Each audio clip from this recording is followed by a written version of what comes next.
By the end of 2030, we can't ignore the process of climate trauma and its dominations for the development of new generations economical policy and also the future perspective of political diplomacy for upcoming days.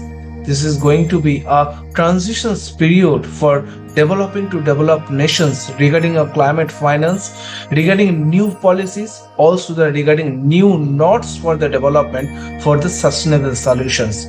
We know this copy is very much important regarding our discussions of net zero movement, which is very much important since 1995. And this is the crisis zone at present when we are extremely under threat regarding a losing and unconnected peoples and the climate refugee crisis. And this is the time for discussion what is actually development of net zero movement. Already the developing countries like Brazil, India and Indonesia, they are moving their target by reaching 2050 to 2070 for the net zero. But what actually the net zero is when we are discussing about the crucial period of the net zero in 2025, because it belongs to what is actually the emission of greenhouse gases and what is actually the removing it. This is all belongs to the balance of greenhouse gases to save our humanity and to save the nature and the environment, and how much people are actually using the renewable energy sources for upcoming days. When we are talking about the developing countries and the developed countries regarding a Paris Agreement, which is very much important point of discussions in this year 2025, because in somehow some developed countries or maybe the richest countries of the world may be facing the crisis of the fossil fuels disaster, and maybe they are ignoring the Paris Agreement.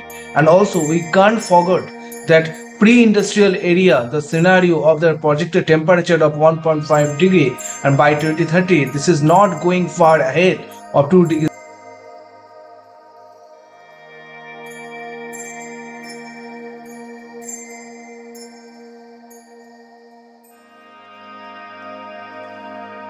With the changing structure of new economical policy for more than 100 countries regarding implications of climate policy for their own economical growth, some countries already achieved the net zero targets. Like Bhutan, Madagascar, they have already reached their target.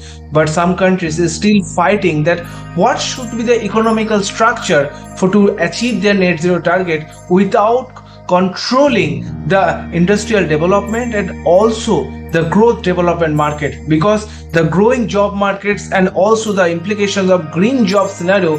This is the time for discussion regarding what should be the net zero policy for all developing countries who are fighting for this crisis. Somehow some countries already stated that this is very much high reach crisis and this is very much high costly process to maintain our net zero emissions, because when the population parameter is increasing, somehow net zero targets and emissions will be a fighting spirit for the countries who are facing the population parameters.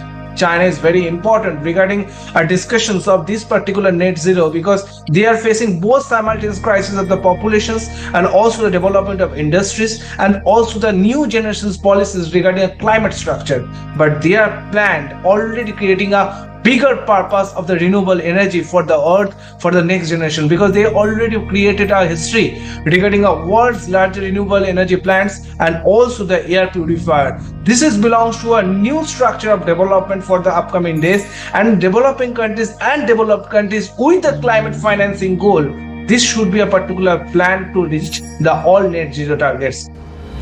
A COP30 será a COP da verdade. É o momento de levar a sério os alertas da ciência. É hora de encarar a realidade e decidir se teremos ou não a coragem e a determinação necessária para transformá-la.